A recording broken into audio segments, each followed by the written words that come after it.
Hello, everyone. Thank you for joining us. I'm Catherine Bracy, CEO of TechEquity Collaborative. We are just waiting for the room to fill up. We'll get started in just a second.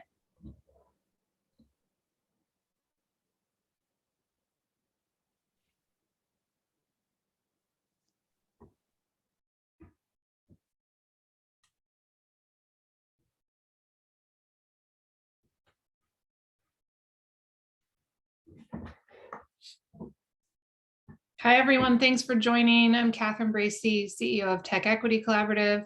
We are just giving the room a couple minutes to fill up, and we will get started shortly.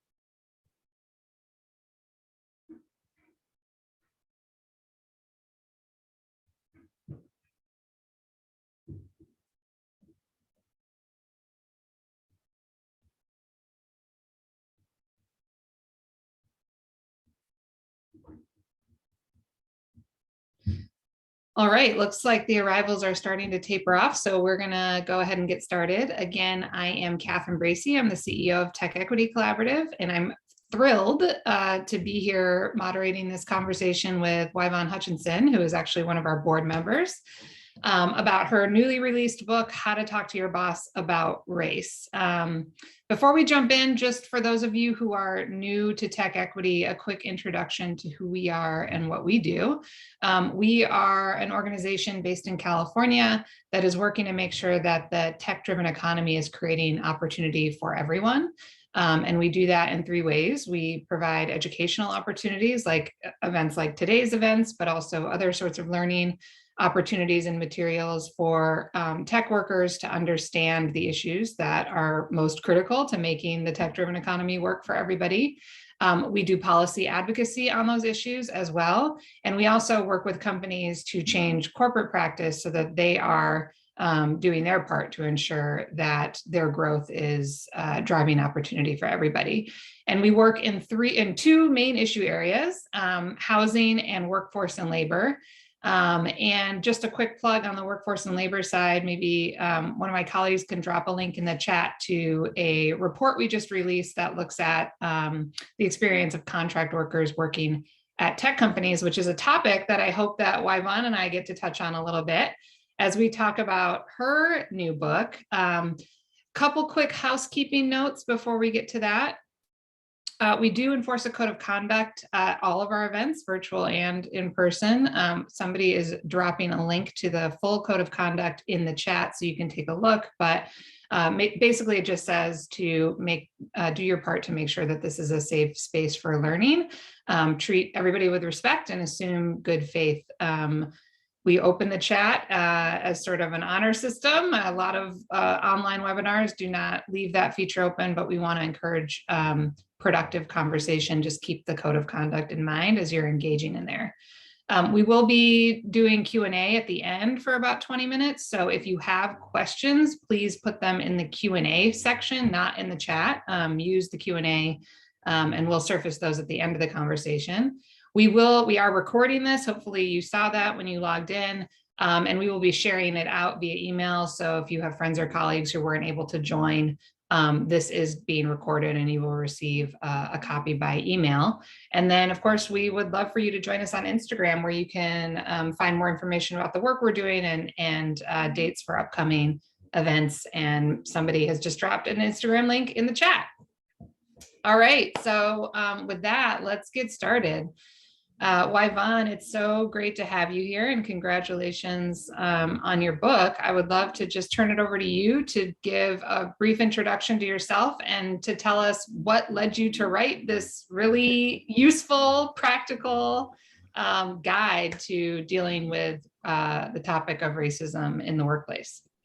Yeah, sure. Happy to try to be as succinct as I can. The telling your personal journey question always trips me up because I talk a lot. But I'm Y-Vonne Hutchinson. I'm the CEO of a diversity strategy and training company called ReadySet. We work with organizations in tech and the Fortune 500 and media and entertainment, sports, and actually government higher education too, to become more diverse, equitable, and inclusive. In addition to that work, I'm a co-founder of Project Include and current advisor. I'm also on the board of the TechEquity. and yeah, now I'm the author of How to Talk to Your Boss About Race.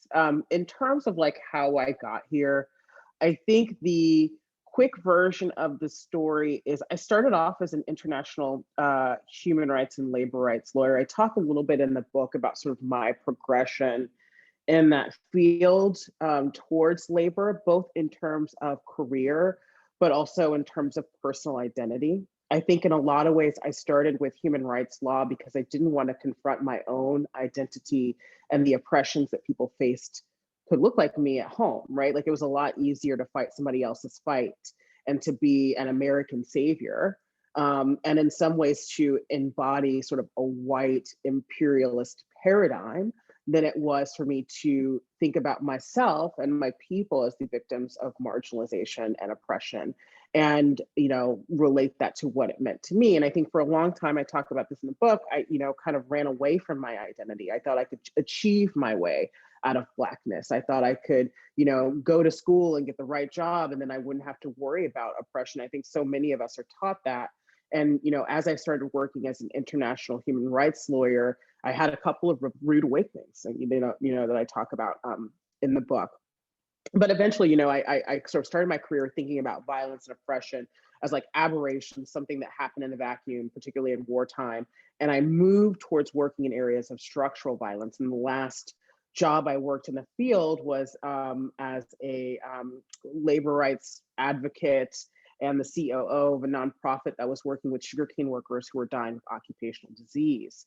And for these workers who were just dying gruesome deaths, it was a kidney disease of unknown etiology. And for those of you who have a loved one or who have personally experienced kidney disease and kidney failure, you know how painful it can be. And for those workers, it was a death sentence often, and they would go into the fields and they would get sick in their 30s, their 40s, they die, and then their kids would go into their fields in their teens and get sick by the time they were 19 or 20 and pass and leave behind infants. And we just sort of saw the generational impact of violence, the fact that this place of opportunity for these workers who were trying to make a living, support their families in the only ways they knew how, was very much a place of harm, and that their deaths and sickness was deemed an acceptable cost, right? So that experience really also made me start thinking about the future of work, workplace violence, the intersection of opportunity and harm, which in a lot of ways led me here. And I have to say at the same time, I was working in a very toxic working environment as a Black woman. It was, really sort of just destructive to my soul. And I left that environment thinking, I don't ever want to go through that again. And I want to make sure other people don't go through that as well. So I would say it was kind of a confluence of things that led me to Ready Set, which eventually led me to this book in this moment. So I'll pause there. It comes at a really, useful time, I guess I would say. I wouldn't say a good time, but I think there are a lot of people who are now, maybe for the first time in their lives, thinking about race and how it shows up in their daily life. And there's a lot of people of color like us who have always had to think about these things, but maybe didn't know how to broach the topic. And when you think about it, there's been sort of a trend of books that, how to be an anti-racist and all these sort of like self-help guides, for lack of a better term, of how to grow in this space. But I think the innovation here of how do you talk about this in the workplace, which is the place where we spend the most of our waking hours, most of us, and arguably is the place where racism can have the most, negative impact on our lives. Yeah. So this, for me, I felt reading it like, oh God, this is so refreshing to have a concrete, practical guide. It really has like step one, step two, to thinking about this topic and how it plays out in the workplace. So I thought it would be useful just to walk through, how you broach that conversation and some of the steps I think we should take, and then we can get into some larger questions. But, the first thing you spent a lot of time on actually preparing for the conversation, not even having it. That feels like the biggest chunk of this. And first and foremost, understanding your positional power, privilege, identity as a first step. So I'm wondering, and for me, I think that, I've often said, the biggest problem with diversity in tech is that tech leaders don't understand their power and privilege. There's no understanding of how power dynamics work. So I was so glad to see you start there. Can you just say more what you mean about social identity, position, and power, and why that? Yeah.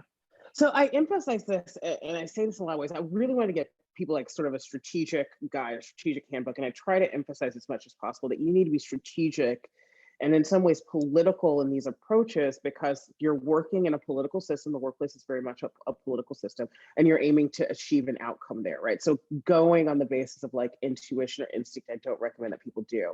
And you know, I particularly recommend when you're at a point in any political campaign, which I'm sure you know well, Bracy, is that, you know, you really want to sort of think about how do you leverage your power to move and engage others. And the first step is knowing yourself, right? So I say, understand your social identity. What does that enable you to see? What does it mean that you might miss? What do you center as a result of it? What do you kind of dismiss as a result of it? But also, what does it mean in terms of how you're heard, right? I share in the book that there are times when people like hired me as like Black woman, CEO, ready, set, like I'm in, you know, like I'm the one you want to have in the room. And I would get in the room ready to like do the thing. And like, they just like would not listen to me. They would be looking at my, you know, Black male colleagues, my white female colleagues, and asking them questions. I'm literally like, sorry for, you know, no shade, but like, I'm the CEO. So like, why don't you, you know, and I think it took me a long time, and I had to swallow my ego and just say like, they were not ready to hear the message from me. And there's some inherent problematic things about that, sure. But when I'm thinking strategically about how I get someone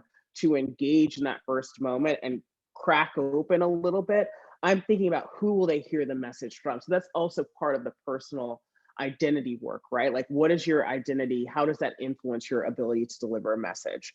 And then, yes, thinking about your location within a given organization. But to your point about power, I spend quite a bit of time talking about power in the book, because often people who come to me as individual contributors, and that's who this book is aimed at, right? Individuals who may not have structural power in the organizations into which they're inhabiting and working.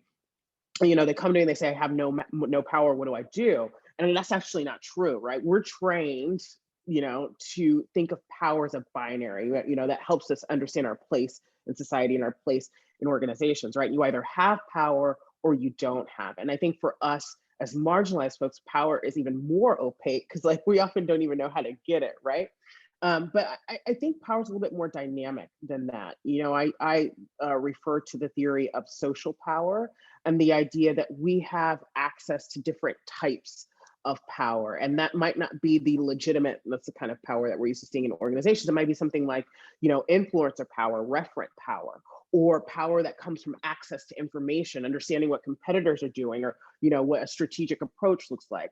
You know, power that comes from, you know, particular expertise that you may have in one area, you know, whether that be product innovation or whatever, where, you know, you can leverage that to think about how to further your cause. So I go through the 6 bases of power in my book and provide examples, because I want people to move from thinking if, you know, between if and if I don't have power, to like, what kind of power do I really have? Because we all have something that we can leverage in these conversations. Yeah, and particularly tech workers, I think, have a lot of power that they haven't, you know, tapped into necessarily. And that was one of the reasons that we founded TechEquity, right? Is this whole community of really powerful people who don't know they have it or haven't tapped into it yet. And that, you know, the next step of that is, you know, collective power, right? So there's understanding the individual position and power, but then there's the, you know, the, you know, greatest whole is greater than the sum of its parts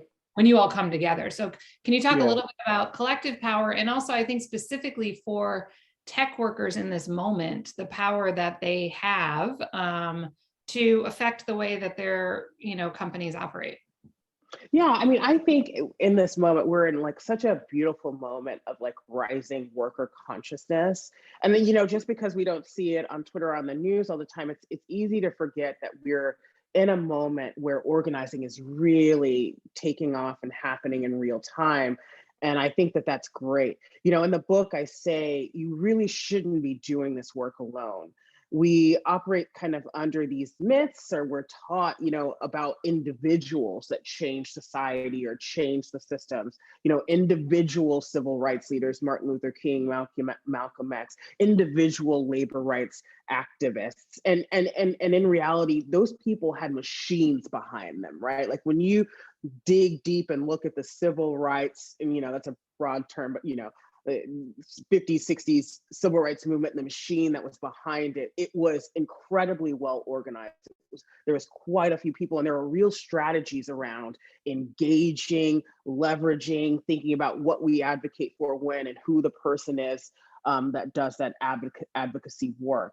And, I think that we need to go back to recognizing it, because, when we assume that we've got to be individual because everything is individualistic, we also put ourselves at greater risk of harm. Not only are we less likely to be effective, we're easier to target, right? When somebody wants to come back against us. So, I recommend, as part of this work, you undertake it as part of a group, and I especially, I'll just say this, as, a Black person, I'm also mindful of how different the risk is for me than it is for somebody else.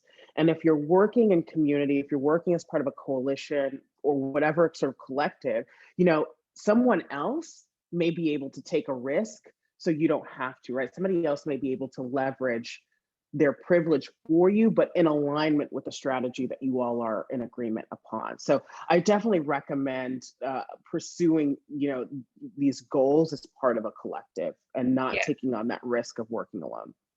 Yeah, I will say, as I worked on the Obama campaign, and which was well known for its organizing strategies, and this book really is a very accessible entry point into broader organizing strategies that really work. So I recommend that for anyone who feels like community organizing is like an intimidating thing to do, or workplace organizing is intimidating. This is a very accessible entry point into how do I just get started. And I think just to jump in here, I think that's also kind of the Trojan horse aspect of the book, is it's not just about the workplace, right? If you're thinking about organizing in any kind of like educational system, political systems, I think the book is an entry point there as well. Yeah, totally. And I think the next part of the preparation step is also like translates between workplace and other contexts, which is that you have to do your homework. It means really preparing, like understanding who you're trying to influence, what their power is, what, the facts of, the business, knowing like you can answer and bring numbers if you're asked, like all of these different aspects. So I'm wondering if you can touch on those elements, like what do you need to really do in terms of homework before you go into a conversation like this? Yeah, that's a great question. So, I think once you understand yourself and once you learn who your allies are in an organization and understand who's doing this work in your organization, what's already been done, I think, and once you understand, who you want to talk to and making sure you're the best person to talk to that person, I think doing your research on like how you want to frame the argument is really important. I always recommend, first of all, have a very clear objective. What do you want out of the conversation? Everything flows from that one objective, right? And is that objective achievable by the person you're talking to? Or do they have influence to make sure it's achievable by someone else, right? Because if your objective isn't realistic, you've already, like, you're just starting from zero, even further back. So make sure you're being realistic. Understand what is in the interest of the person you're talking to. So do your homework on that person, right? Just like you're understanding what's within their power to do, and also understand what incentivizes people, right? What is going to be the thing that resonates with them? And that's going to be different for depending on the person. And then also make sure you've articulated your case and you practice your case for why what you want is the thing for that person to do, right? And in my book, I talk about some of the cases for anti-racism, some of the cases for diversity that we use in the business context. And it's not just the business case. I actually have mixed feelings on the business case. I think it's mixed effectiveness when we're trying to do it. I recommend people think about other cases as well. So I talk about the ethical case, which we've heard a lot of in the past few years. We do anti-racism because it's the right thing to do. The risk case, which actually seems to be why people blow up my phone when they decide to blow up my phone is because they don't want to get sued or they don't want to be in the news. It's like the Well, that next. feels like a business case, honestly. Like, No, it's very much like a yeah, kind of a business case, right? Like it resonates in the business context. You don't want to be this organization liability. You don't want to get sued.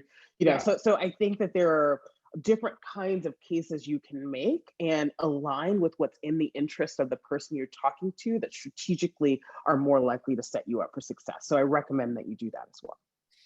Yeah, and then there's obviously having the conversation, and this sort of flows Yeah. into that. I love that you really focus on how do we have productive conversations, and I feel like a Mm-hmm. lot of times with this topic in particular, it's very hard to carve out the space and the language where you can really get people to be open, Yeah. not defensive, and on a path towards like shared solutions, right? Yeah. So I'm Yeah. wondering, and I appreciate you talk a lot about like, shame is not a great place to be driving people to. Yeah. Twitter, like calling in versus calling out, Yeah. and how can you not sugarcoat or dumb Yeah. down or anything like that, like really hold people accountable, but still do so in a way that creates like grace and openness and not shame and defensiveness. Yeah, and that's the exact tension, right? And I see this so often with activists. I've had it myself, right? When you have a hammer, everything looks like a nail, right? Like we're so used to kind of coming out of the gate and coming hard, and there's a place for that. Like I definitely think that, in an atmosphere where there's no accountability, we use the tools we have to create accountability and create safety when necessary. But the reason why this work is so complicated and nuanced is because we have to be able to assess when that's really the case, right? We have to be able to assess when the person we're talking to maybe can be brought along, can work in community, is open to learning, and we have to think about, okay, how do we model that growth? Because none of us started out perfect, right? Like every activist I know has had learning that they have had to do, every organizer, and we're all still learning, in part because the conversation is evolving. So approaching from a growth mindset, modeling that humility, giving examples of like the growth that you have had, right? And creating space for people to talk about their growth, I think is really important. And like you said, I do mention things like, calling in versus calling out, and really thinking about critically when is the time to name and shame, and when is the time to sort of call someone in and giving them an opportunity to grow. And I also talk about how you can start to create accountability in that conversation, giving somebody something to do that's like an easy first step that they can do that's reasonable for them, but that you can also measure their commitment by thinking and noticing if the person reallocates responsibility to you in this conversation. Do they say, okay, yeah, I think I can do that, or do they say, great idea, you take it on, right? Like also really in the moment using tools to gauge whether or not this person is interested in accountability. And it is kind of like, it's like a tightrope walk. And I also, think it's important to remind people this, not everything is going to happen in the first conversation, because it's just that, like it's the first conversation. This is a process, and in that process, you're going to be able to calibrate how committed this person is. Is this person following through? Is this person really responding to what you're saying? Or is it all smoke and mirrors and there's nothing there? And then that's when you dig in your toolkit and you get something else. But I recommend starting from that place of growth, humility, and trying for some kind of engagement. Mm. Yeah, and you also recommend, even as much as you try to create the safe space for openness and avoiding defensiveness and shame, people, are carrying a lot of Mm-hmm. baggage around race. And, I think that they may come with that regardless of how much safety you create for the container in which, as you call it, in which you're having this conversation. So how do you deal with that defensiveness or pushback when it comes up? Yeah, I feel like a lot of my conversation right now has been kind of about depersonalizing it. I know I took it really personal. Talking in a book about the kind of backlash I got. I remember I went to my bosses. I was working at a French consulting firm in Afghanistan, and I was out one night with some colleagues that said some really egregious stuff, racist stuff. I told my boss the next day, and they were like, "Y-Vonne, it's on your mind. You Black people from America are so sensitive. In France, we throw bananas at the soccer players, but that's not racist." And I remember thinking like, oh my, like, first of all, wait, what? Like, did I say something? Am I hearing this right? Did I say something wrong? Am I being too sensitive and taking it super personally? When in actuality, I think backlash, resistance, fragility is in a lot of ways an expected response to these conversations. And I advise people to prepare for that. I think I talk a lot about how our learning about progress and social justice does us a disservice a lot of times in these moments. And I think we're taught, that the Martin Luther King Jr. quote is true, like the moral arc of the universe is long, but it bends towards justice. And, I think it's actually a tug of war. I think we're in the middle of it right now. I think you get progress and then you get backlash, and you have to make sure they don't pull you all the way back and then past where you were. They freed the slaves, and you had radical Reconstruction, which was hugely impactful. We always underestimate how much progress was made during that time period. And then you go back to Jim Crow and the violence, of the next century and a half, and we had the progress of the racial justice movements in 2020 and talking about systemic racism and the role of police. And now you're getting the backlash, like everything's critical race theory. We're no longer teaching American history, and no one can vote, right? And yeah, I say that flippantly, but I think we have to train ourselves to expect it, be prepared for it, and think about how do we work through it. In the book, I talk about different kinds of backlash you can anticipate and give you some steps for navigating those. But I think more and more as I reflect back from 2020 till now, I think our challenge is to stay nimble, stay resilient, and stay persistent, right? That's the only way this work gets done, and those rollbacks aren't successful, as if we as a collective are insistent about getting this work done. We're persistent, and it feels sustainable. Mm-hmm. And I think this next part is it's like, what do you do after the conversation to make sure that you're staying consistent, and that it's not just that one conversation, but there's like a move towards action. And how do you do the follow-up? And this is very close to my heart, because it is something that is like one of the reasons behind TechEquity's existence, is the need to get beyond just the charity or the PR version of this and really go deeper. Like, you can't just, you call it the raising awareness, Travis, like you can't just raise awareness. If you just get stuck there, that's a problem. So can you talk about that, how it shows up in companies, and the importance of not just focusing on, what are the least common denominator things we can do in the company, but how do we also connect this to structural change, change that has created these conditions in the first place? Yeah, there's a huge rant about raising awareness, because I used to be a human rights lawyer, and everybody's like, if we just raise awareness, all of the world's problems we solve. And I was like, no, it's like capitalism and racism. We need to do a little bit more than that. But yeah, I think, you do have to stay on top of things, right? And so in the book, I offer some tips around following up, and really how do you assess commitment. I say people, you do have to give organizations time to get started with this work, depending on how big the organization is that you're in. That inertia, that sort of whatever it takes to get something moving, can take a little while. And even if you're smaller and nimble, it can take some time. So I think, I advise people to have in your head, before you even have the conversations, like, how much time are you going to give this organization, right? Like, what really feels reasonable to you? And then what are some things to look for? And I always say, look for resources, right? Like, where's the money going?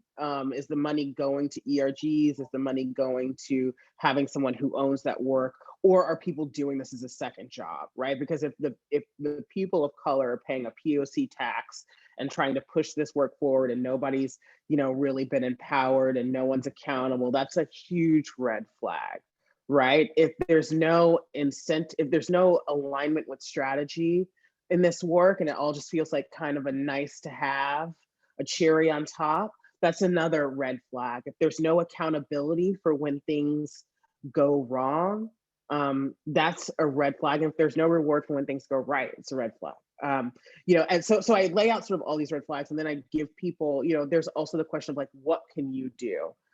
Because even if the organization's getting slow to start, I think there are things that individuals can do to make the lives of their colleagues that come from historically marginalized groups, better in an organization, and model some of these things that can mitigate the impacts of a bias system. So I talk about things like sponsorship, making sure that you are really amplifying the voices of people, even when they're not in the room, amplifying their work, recommending them for high visibility projects, making sure that they get their flowers and their opportunities, and then get recognized when they succeed.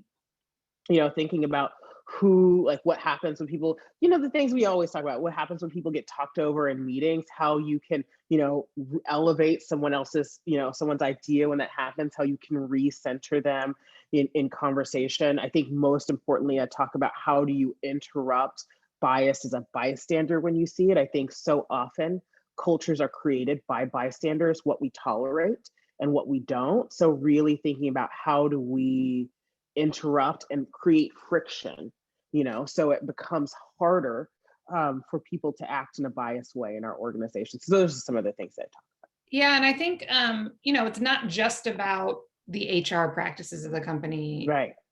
Also, and you talk about this, like one of the aspects, and this is something that we're focused on at TechEquity, is also the racism that may show up in the products or services or yes, that the companies are creating, and that's a conversation about race that you may need to have in your organization. Yep.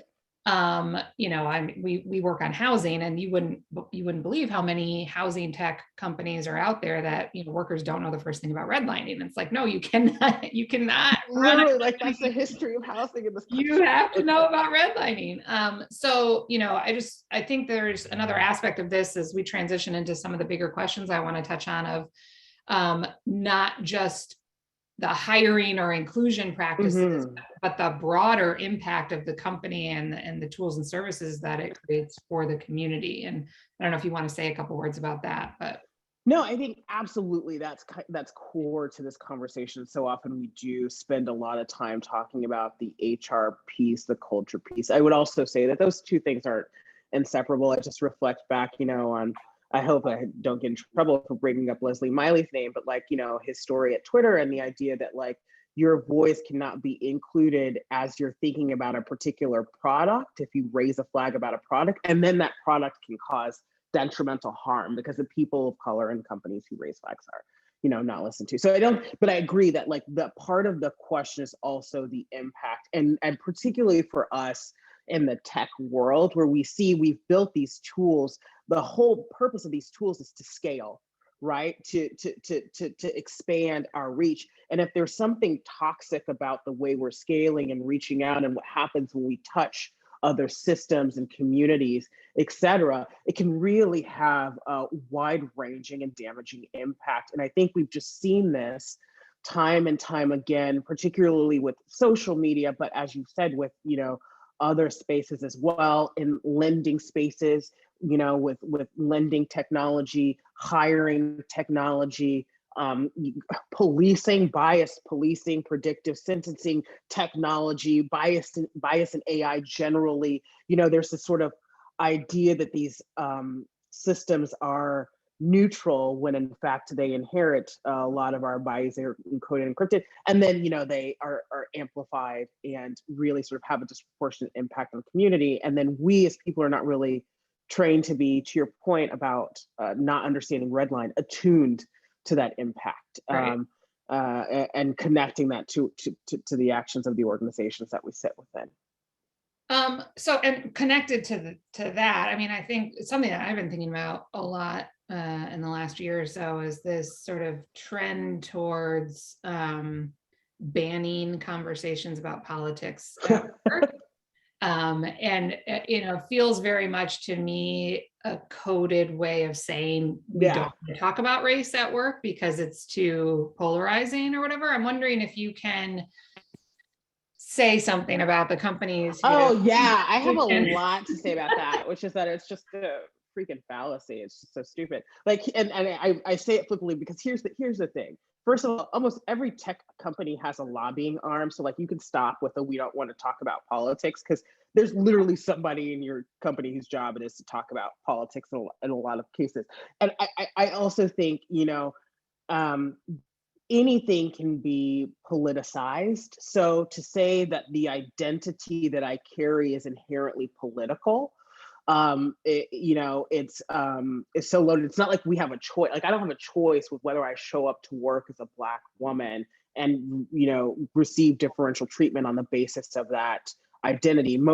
We don't have a choice. And finally, I think it's just disingenuous to frame these topics as political as opposed to something like, these are political, but like, so it's like tax policy and regulation. And you are talking about these, you are taking political stances, right? You just don't want to talk about this. And it's not even that you don't want to talk about politics, right? You don't want to talk about the politics of identity. And you have decided for me that my identity is something that is political. And I'll just say one more thing, there's specific examples of this out in the world. There's a recent crypto example that's I think on the front of a lot of people's minds. And with that company, I'll say it.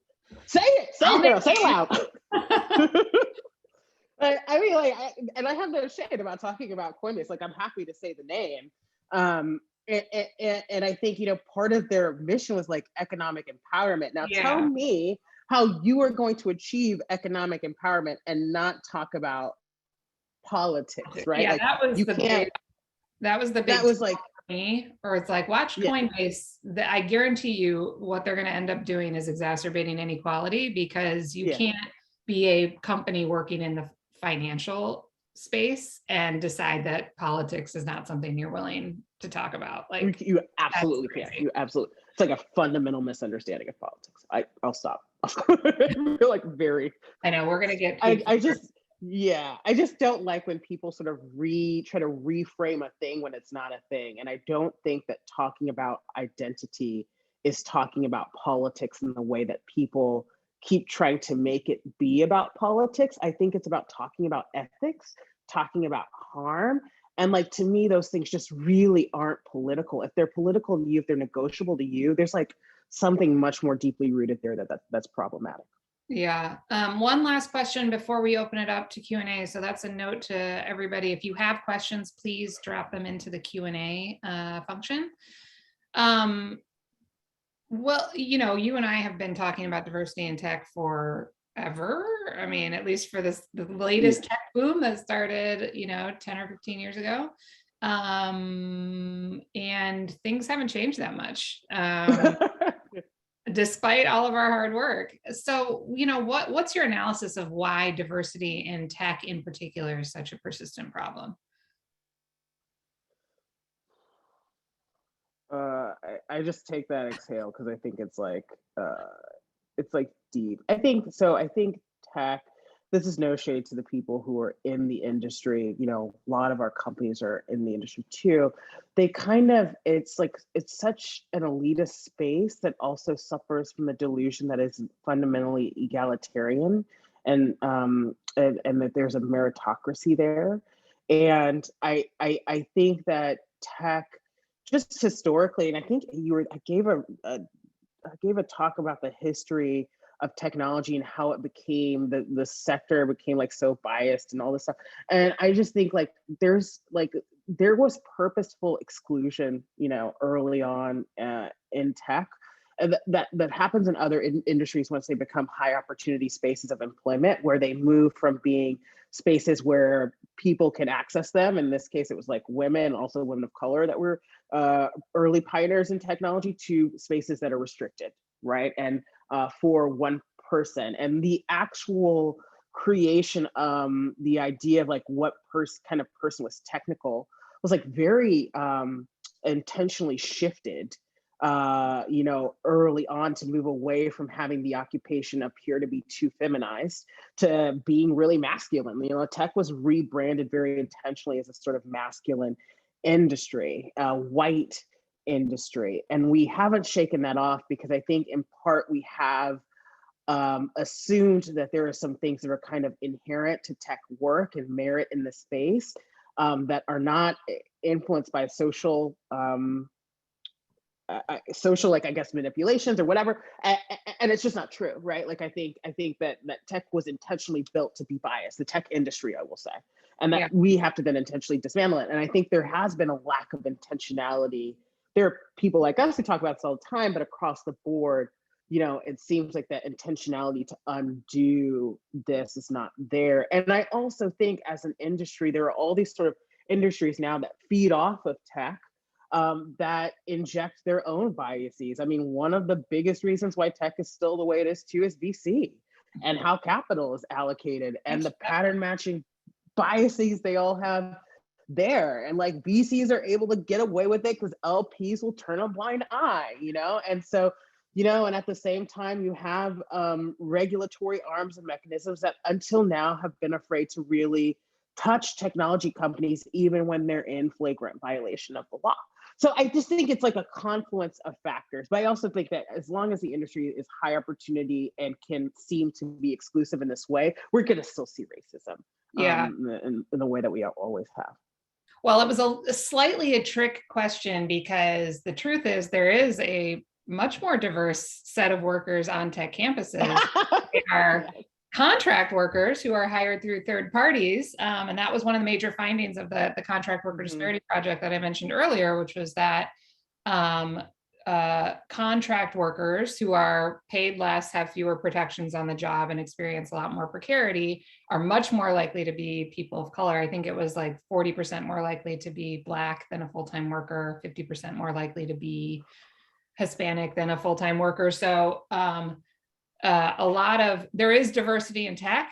It's in this sort of two-tier system, and that makes it even more problematic. So anyway, that was just a plug for our work. And I think that ties to, sorry, not to just, but that ties to the sort of high opportunity exclusionary aspect of it, right? Because like, it's not about like the merit of the skills.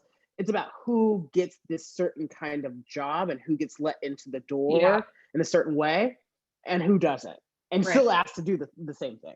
I think that's the great flag. Great question. Let's get to the questions, but that's just for the tech workers who are listening. It's important to understand that dynamic when you're organizing, that you need to offer some protection to these workers who are in a much more precarious position and make sure that they're included in these conversations as well. And that's just like a sort of complexity in the whole topic. So anyway, I'm going to invite Marion back, who is our director of content. Looks like there's a lot of questions in there. Marion, what's going on? Yeah, the Q&A has been hot. Firstly, thank you, Yvonne, for this amazing conversation. I've been watching and listening with bated breath the entire time. And thank you to everyone who's joined and all the people that have thrown so many questions into the Q&A. We're going to get started with a couple of questions that are related to each other.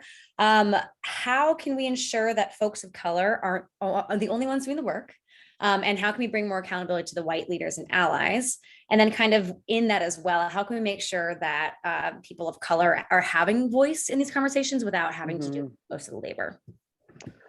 That's a good bucket of questions. I think, in this book, if you read it, you can kind of see that I kind of vacillate between talking to POC and trying to like give them love, who do this organizing work, and then talking to white allies. And I'm going to talk about white allies specifically here because we're talking about race and racial justice. And when we think about who has the most privilege in organizations, it's white people. I think, I do believe, that's why I say we should work in community, because like, as I sort of said it at the top of this conversation, we people of color, we Black and brown folks are often targeted when we do this work, right? And it's kind of like a damned if you damned if you don't scenario, because, if you do it well, best case scenario, and things progress, it's not actually, you don't get a benefit to your career. Sometimes you're criticized for spending too much time on it, right? Or, you're not doing your real job and placed under even more scrutiny. And at the same time, and I really have to honor this, I talk about trauma a lot in my book, and the trauma of Blackness. And in the book, I sort of take people through the timeline of writing the book. I signed the book deal when I was about 8-9 months pregnant on bed rest. I actually couldn't walk when I signed it. So every day I was in extraordinary pain. My dad had been diagnosed with stage 4 lymphoma. My sister died in the middle of writing it. And that when we show up to do this work as people of color in organizations, we're often navigating trauma on the back end. And even if we're not, we are mining our own trauma, past trauma for educational experience, the benefit of others. And I talk about the process of writing as like you open up this wound and you kind of dig into it, and then you have to close it again and let it heal before you open the next one. And that is such a common experience for people of color who do this work. And so I think, to your question, what do we ask of our white allies? How do we hold them accountable? When I think back to 2020 and what made that moment so seminal, it was the fact that it was white people putting themselves in the street, white people standing up in mass in organizations, white people gumming up the works, providing friction and taking risk. I think we have to expect our allies, if they are going to be our allies, call themselves our allies, earn the title of ally. That's not just about saying that you like me. I got plenty of people who like me. Great. You like to celebrate Black History Month? Great, right? It's that you will take a risk on my behalf for our collective betterment, right? And what that risk is depends on the strategy you all decide to deploy in community, but understanding that privilege is something to be leveraged and risk is something to be taken on in service of that work, and that's how we progress, I think is one thing that's probably really important and probably the most critical piece of it, and being allowed to take a step back and take space and having someone intervene on your behalf. Now, the last part of that question is the trickiest part. How do you do all of this while centering marginalized voices? I think in some way, when you elevate your voice to fight against oppression, to share your story from harm or whatever, to be centered, you are doing work.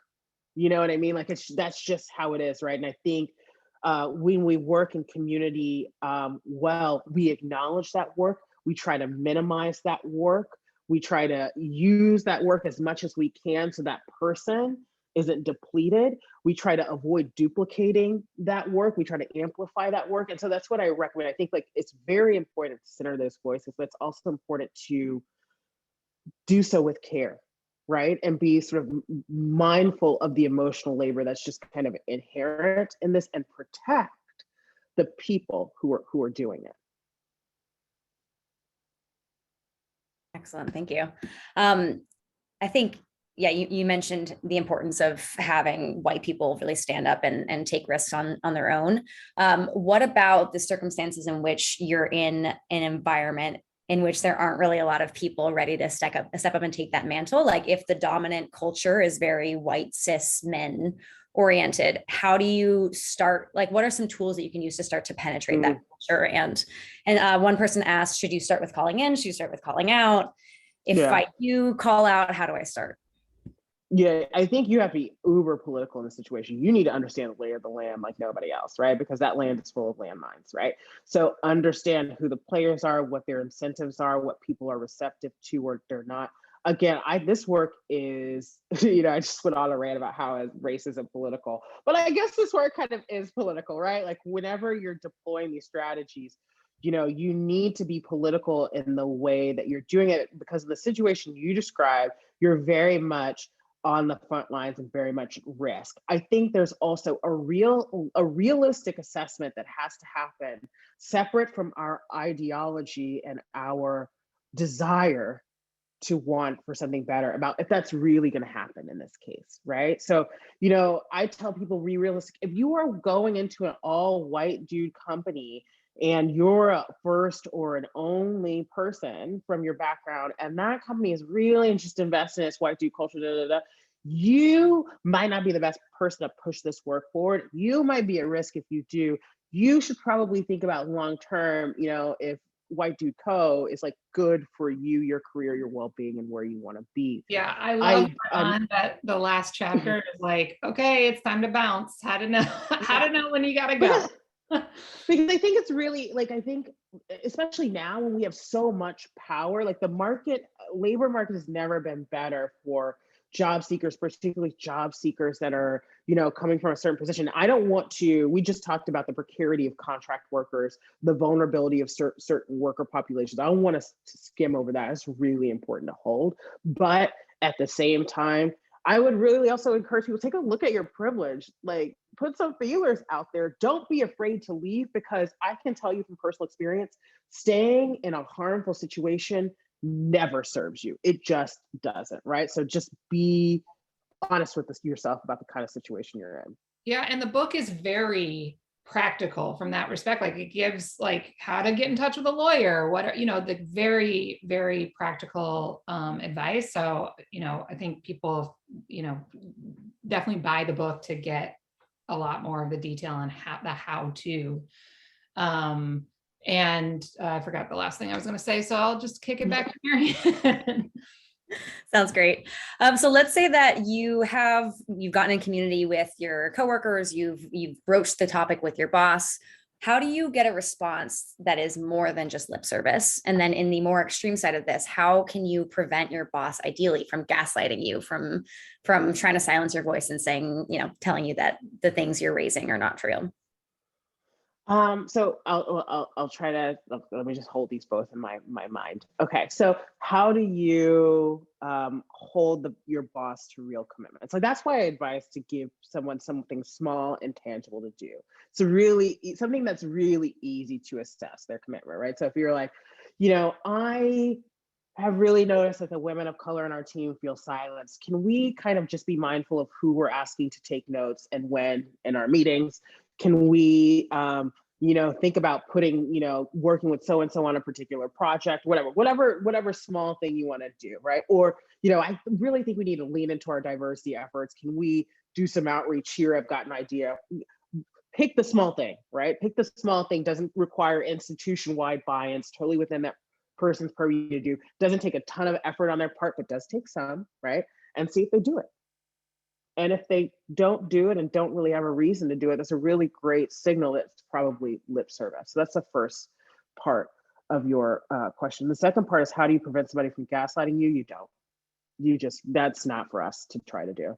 And I think so often we take on that kind of burden ourselves, like how do we prevent somebody else from being fragile? That's not about, if we show up prepared for a conversation, if we're really focusing on a person's actions and not necessarily saying in the moment like, I think you're a super racist, but saying like, this is something that's going on that I'm concerned about, this is the impact that I see, I've like been doing this work and really thinking about it, I want to share my person. If you do all that homework and you show up authentically, vulnerably, fully, and somebody gaslights you, that's not about you, right? Like and you just need to hold that. Like we have enough to take personally in our lives. Let's not take somebody else's fragility personally or try to own somebody else's behavior, right? Like you can only control what you can control, right? And so I say that to myself all the time as I navigate through this chaotic world. You can only control what you can control, and you can't control somebody else's reaction.